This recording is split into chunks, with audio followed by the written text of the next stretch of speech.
दोपहर का समय था। राजा अकबर अपने दरबार में बैठे कुछ सोच रहे थे। अचानक उन्हें बीरबल की कही हुई एक बात याद आई। उन्हें याद आया कि एक बार बीरबल ने उन्हें एक कहावत सुनाई थी जो कुछ इस तरह से थी, खाने के बाद लेटना और मारने के बाद भागना एक सयाने मनुष्य की निशानी होती है।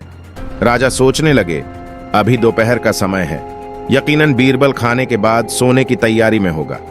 चलो आज उसकी बात को गलत साबित किया जाए। यह सोचकर उन्होंने एक सेवक को आदेश दिया कि इसी वक्त बीरबल को दरबार में उपस्थित होने का संदेश दिया जाए। बीरबल अभी खाना खाकर बैठे ही थे कि सेवक राजा का आदेश लेकर बीरबल के पास पहुंचा।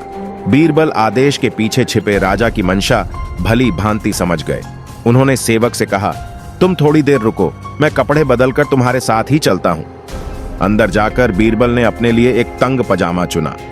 पजामा तंग था तो उसे पहनने के लिए उन्हें बिस्तर पर लेटना पड़ा। पजामे को पहनने का बहाना कर वे थोड़ी देर बिस्तर पर ही लेटे रहे और फिर सेवक के साथ दरबार की ओर चल दिए।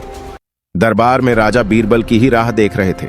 उनके वहां पहुंचते ही राजा ने पूछा, क्यों बीरबल, आज खाने के बाद लेटे थे या नहीं? बीरबल ने जवाब दिया, जी महाराज, जरूर लेटा था। यह सुनकर राजा को बहुत गुस्सा आया। उन्होंने बीरबल से पूछा, इसका मतलब यह है कि तुमने मेरे आदेश का असम्मान किया। तुम उसी समय मेरे सामने क्यों उपस्थित नहीं हुए?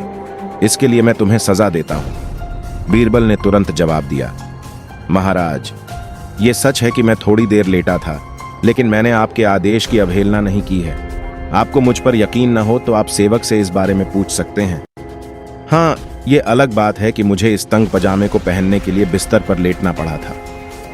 बीरबल की इस बात को सुनकर अकबर हंसे बिना रह न सके और उन्होंने बीरबल को दरबार से जाने दिया। कहानी से सीख। इस कहानी से हमें यह सीखने को मिलता है कि परिस्थिति को भांपते हुए हमारे द्वारा उठाया गया एक कदम हमें अनेक मुसीबतों से बचा सकता है।